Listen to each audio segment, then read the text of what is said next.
दोस्तों, क्या आप मोनोपोली, ऊनो और क्लैश रॉयल जैसे संस्कारी गेम खेल खेल के बोर हो चुके हैं? तो क्यों ना कुछ ऐसे गेम खेले जाएं जिनसे आपके रोंगटे खड़े हो जाएंगे। हम कंप्यूटर और प्ले स्टेशन में खेले जाने वाले गेमों के बारे में बात नहीं कर रहे हैं, हम बात कर रहे हैं असल जिंदगी के खेलों के बारे में। दोस्तों, आज के समय में ऐसे कई सारे पैरानॉर्मल गेम हैं जिसे आप खुद से ही खेल सकते हैं। ये सारे गेम अलग अलग कल्चर से आए हैं, लेकिन सामान्य रूप से ये सभी डरावने हैं। दोस्तों, इस वीडियो में हम आपको 10 ऐसे पैरानॉर्मल गेम के बारे में बताने जा रहे हैं जो आपको एक नई डायमेंशन यानी आयाम में ले जा सकती है और इसमें आप कई सारे पैरानॉर्मल एक्टिविटी का अनुभव कर सकते हैं। ऐसा माना जाता है कि लोग इन गेमों को पुराने समय से ही खेलते आ रहे हैं। जिस तरह हम अपने भगवान की पूजा करते हैं, उसी तरह कुछ लोग शैतानों की पूजा करने के लिए इस गेम को खेलते थे और शैतान को बुलाते थे। जिनके अंदर साहस है वही इस गेम को खेल सकते हैं और जिनको इन सब चीजों से डर लगता है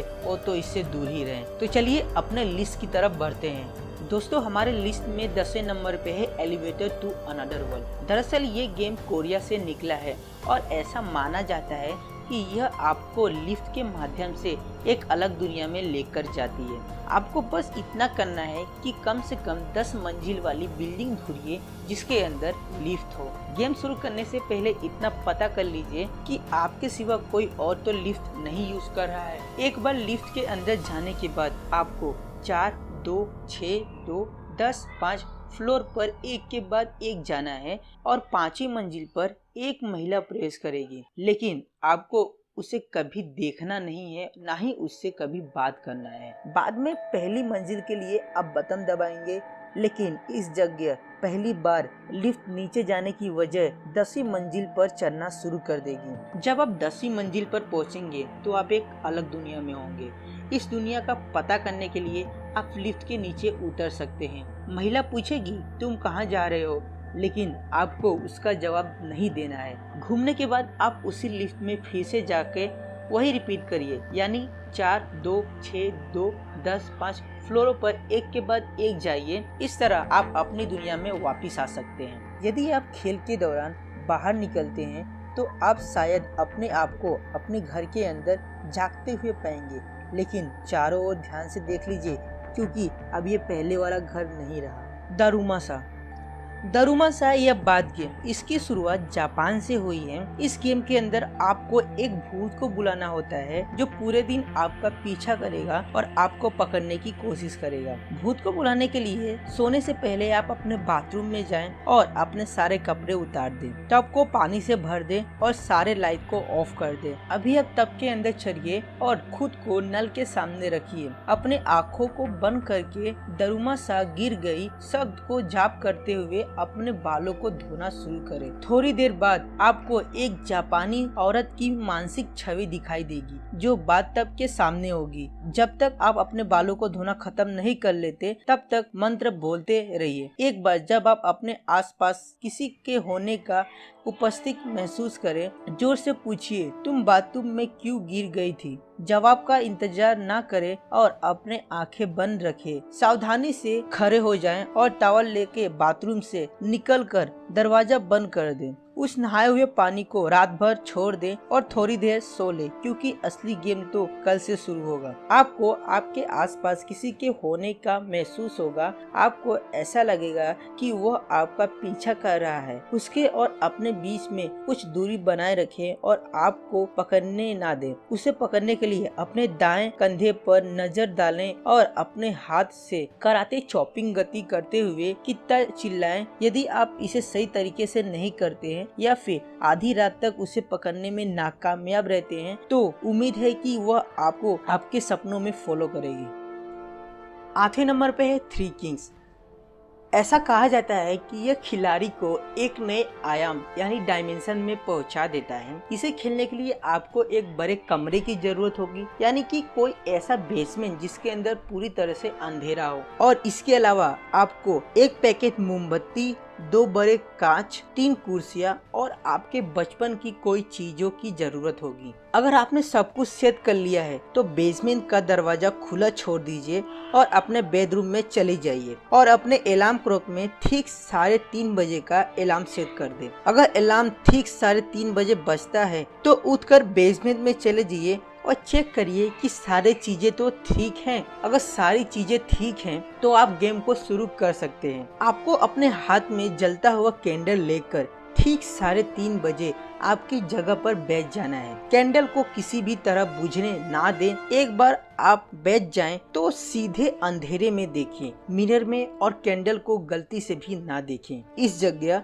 आपको ऐसा लगेगा कि आपके आसपास कोई तो है। कुछ रिपोर्ट कहती हैं कि आपको ऐसा लगेगा कि कोई आपके आत्मा से बात कर रहा है। यह आपके अतीत यानी पास्ट और आपके अनसुलझे मुद्दों के बारे में आपसे बात करेगा। कुछ लोगों का यह दावा है कि यह गेम किसी प्रकार का साइकोलॉजिकल एक्सपेरिमेंट यानी कि मनोवैज्ञानिक प्रयोग है और आपको एक स्पष्ट सपने में डाल देता है। चाहे आप मानो कि आप किसी दूसरे डायमेंशन के सत्ते से बात कर रहे हैं या ये किसी प्रकार का साइकोलॉजिकल इफेक्ट है, ये तो आपके जजमेंट पर ही डिपेंड करता है। 7वें नंबर पे है द हुडेड मैन।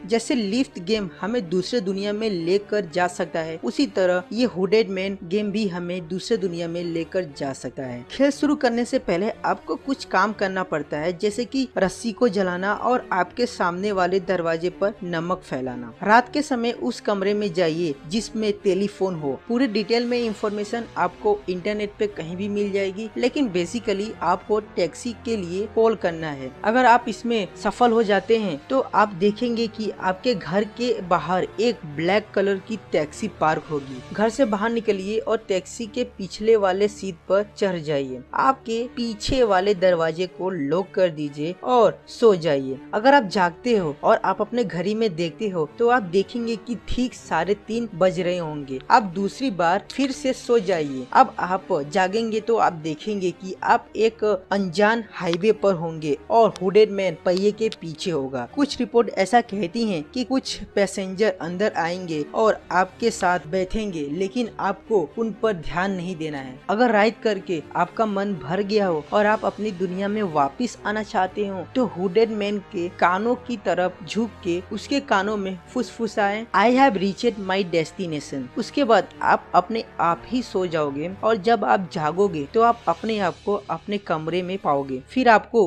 उसी कमरे में जाकर उसी टेलीफोन से नंबर डायल करके thank you for the ride बोलना है। यह आपके ऊपर है कि आप टैक्सी में कितने लंबे टाइम के लिए सफर जारी रखना चाहते हैं, लेकिन कई लोगों ने इसके खिलाफ सलाह दी है। ऐसा इसलिए कि आप जितने लंबे समय तक टैक्सी में ट्रैवल करेंगे वह दुनिया और भी बेतुका लगने लगेगी और शायद आप उस दुनिया से कभी वापस आ ही ना पाओ। 6वें नंबर पे है द फॉर्च्यून गेम। ये भयानक खेल जापान से शुरू हुआ है। जापान में इसे सूजी ओरा कहा जाता है। इस खेल को खेलने के लिए आपको अपने चेहरे को ढकने के लिए कोई चीज और एक कंघी चाहिए होगा। आधी रात को चौराहे पर जाएं और अपने साथ वो दोनों चीजें ले लें। कंघी को दांत पर 3 बार रगड़ें और बोले सूजी ओरा grant me a true response. अभी आप देखेंगे कि आपके तरफ कोई आ रहा है, लेकिन उसके आने से पहले आप अपने चेहरे को ढक लीजिए। अभी आपने आपके चेहरे को ढक लिया है तो उसे अपने भाग्य के बारे में बताने के लिए कहिए।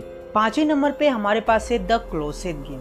द क्लोसेट गेम, जिसे हम कोथरी का भी खेल कहते हैं, इसका उद्देश्य किसी आत्मा को आपके घर पे बुलाना नहीं बल्कि एक राक्षस को बुलाना है। आपको सिर्फ इतना करना है कि किसी बड़े कपाट में चले जाइए और अपने साथ मैच बॉक्स भी ले लीजिए और कपाट में जाने के बाद बोले शो मी द लाइट और लीव मी इन अ डार्कनेस। एक बार आपको किसी की फुसफुसाने की आवाज आए तो तुरंत माचिस जला दीजिए। अगर फुसफुसाने की आवाज सुनने के बाद आपने उसी समय माचिस नहीं जलाया तो ऐसा कहा जाता है कि कोई चीज आपको खींच के हमेशा के लिए अंधेरे में लेकर चली जाएगी। ये सेम चीज तब भी होगी जब आप पीछे मुड़कर देखेंगे कि आपके पीछे कौन है। अगर आप इसमें से कोई भी गलती नहीं करते हैं तो अपने हाथ में लिया हुआ माचिस लेकर कपाट से बाहर निकल जाइए। उस समय से आप इसका ध्यान रखें कि जब भी आप कपाट को खोलें तो लाइट ऑन रखें, क्योंकि अब ये पहले वाला कपाट नहीं रहा। 4थे नंबर पे हमारे पास ओझा बोध। ये इंसान के जानने वाले सबसे खतरनाक खेलों में से एक है।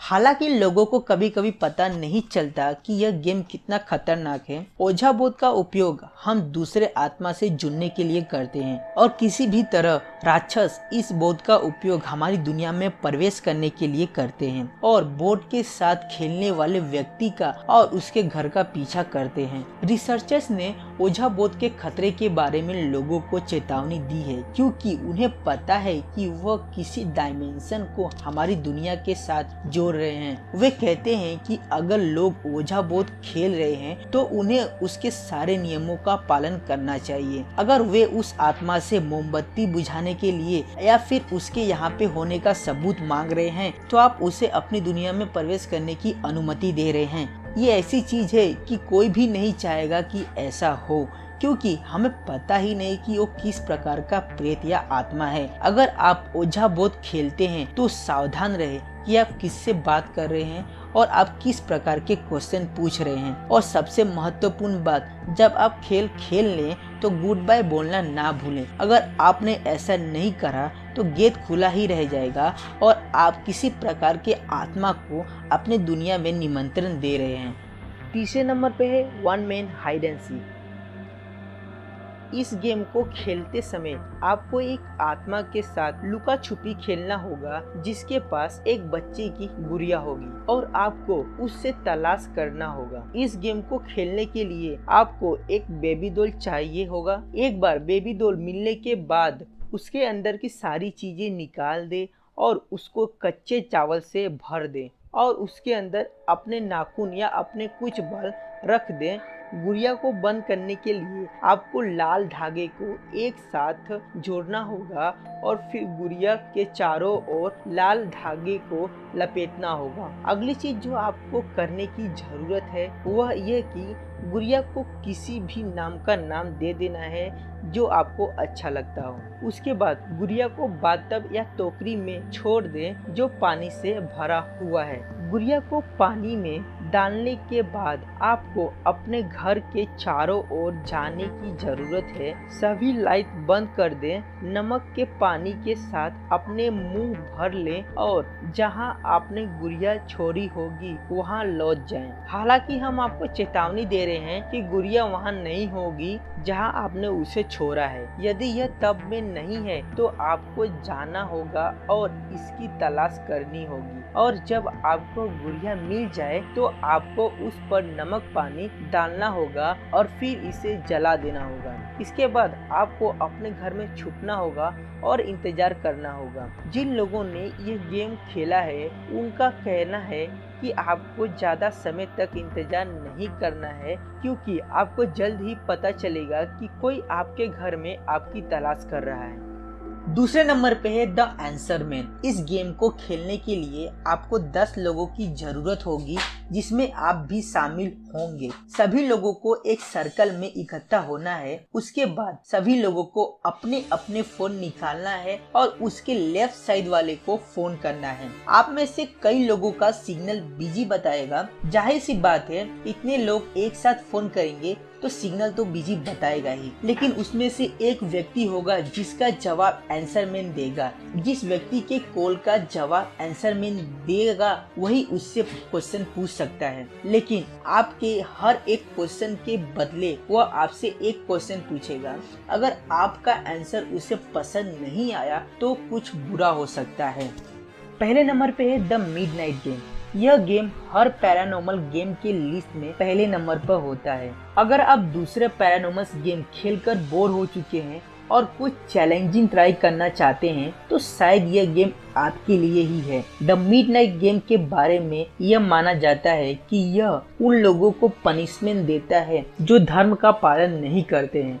इस गेम को कब और कैसे खेलना है इसकी जानकारी आपको इंटरनेट पर बड़े आसानी से मिल जाएगी, लेकिन बात यह है कि आपको मिडनाइट मैन को बुलाना होगा और आपको अपने घर के आसपास घूमना होगा जिससे वह आपको पकड़ ना सके। अगर आप 3:33 तक मिडनाइट मैन से बचे रहें तो मुबारक हो, आपने गेम को जीत लिया है। यह गेम उतना भी कॉम्प्लिकेट नहीं है और इसके सारे रूल इजी हैं। और एक अच्छी बात यह है कि इससे एक से ज्यादा व्यक्ति के द्वारा खेला जा सकता है। इसीलिए अगर आप इसको अकेले खेलने से डर रहे हैं लेकिन फिर भी आप खेलना चाहते हैं तो आप अपने दोस्तों के साथ इसे खेल सकते हैं। बस ध्यान रखें कि इस गेम को चलाने वाले अधिकांश लोगों ने इस गेम को आजमाने की चेतावनी भी शामिल करी है। कुछ ने हॉल्यूसिनेशन का अनुभव किया है और कोई तो हमेशा के लिए पागल हो गया। ये इतना पॉपुलर गेम है कि इसके ऊपर फिल्म भी बन चुकी है।